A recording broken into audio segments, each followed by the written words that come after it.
เฮามาต่อกันในพี่3เลยเนาะจ้าทุกคนค่ะหลังจากที่อยู่นำกันได้3เดือนหนูก็ตัดสินใจเป็นแฟนกับเพิ่นเพราะว่าด้วยความดีหลายๆอย่างที่เพิ่นเฮ็ดให้หนูตอนนั้นก็เฮ็ดให้หนูใจอ่อนและยอมเป็นแฟนกับเพิ่นหลังจาก1เดือนที่เฮาเป็นแฟนกันเพิ่นก็ซื้อโทรศัพท์ให้ซื้อทองให้แต่ทุกคนค่ะหนูเป็นคนที่บ่เอาเปรียบไผโทรศัพท์ที่เพิ่นซื้อให้หนูก็ผ่อนกลับกับเพิ่นหนูอยากให้สิ่งของนั้นเป็นของหนูค่ะทุกคนค่ะหลังจากได้โทรศัพท์มาหนูก็เล่นโซเชียลปกติธรรมดาเนาะค่ะทุกคนค่ะเพราะว่าตอนนั้นมันบ่มีคลิปบ่มีหยังก็แค่เล่น TikTok เล่น Facebook ธรรมดาแต่หนักไปกว่านั้นอาการหึงหวงของเพิ่นมันเริ่มรุนแรงขึ้นหนูบ่สามารถให้ผู้ชายคนใดมาคอมเมนต์ในโซเชียลของหนูได้เลยหนูบ่สามารถเล่นโทรศัพท์ในห้องน้ำได้บ่สามารถเล่นโทรศัพท์นอกสายตาของเพิ่นได้แต่เฉพาะอยู่ในสายตาเพิ่นเท่านั้นที่หนูสามารถเล่นโทรศัพท์ได้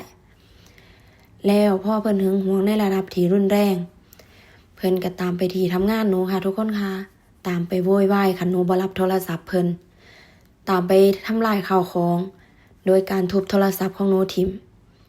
หนูก็เสียใจเนาะทุกคนเพราะว่าโทรศัพท์นั้นเพิ่นซื้อให้ก็จริงแต่หนูเป็นคนผ่อนกับเพิ่นหลังจากนั้นมาเพิ่นโทรหาหนูยามใดก็ต้องรับบ่มีปฏิเสธสายบ่มีว่าบ่รับสายคันบ่รับก็บุกไปฮอดแผนกไปสีหน้าด่าเฮาแน่ไปโวยวายอยู่แผนกแน่ซึ่งหัวหน้าเพิ่นก็เตือนหนูแล้วว่าบ่สามารถให้แฟนมาเฮ็ดแบบนี้อยู่ที่ทำงานได้เด้อหนักไปกว่านั้นหนูคุยกับลูกค้าอยู่เพิ่นก็ตามไปโวยวายว่า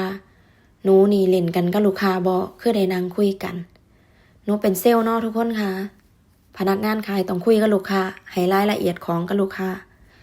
เพิ่นก็บ่เข้าใจงานของหนูแล้วทุกคนค่ะพอความหึงหวงครั้งนั้นเฮ็ดให้หนูได้รับใบเตือนจากงานเนาะค่ะพี่น้องค่ะแล้วหัวหน้าก็บอกว่าห้ามมีพฤติกรรมแบบนี้อีกในที่ทำงานหนูก็ทุกข์ใจพี่น้องค่ะบ่ฮู้ว่าสิเฮ็ดจังไดต่อสำหรับ EP นี้หนูก็ฝากไว้ส่ำนี้ก่อนเนาะค่ะเนาะ EP หน้าดุเดือดกว่านี้แน่นอนค่ะทุกคนค่ะขอบคุณมากค่ะ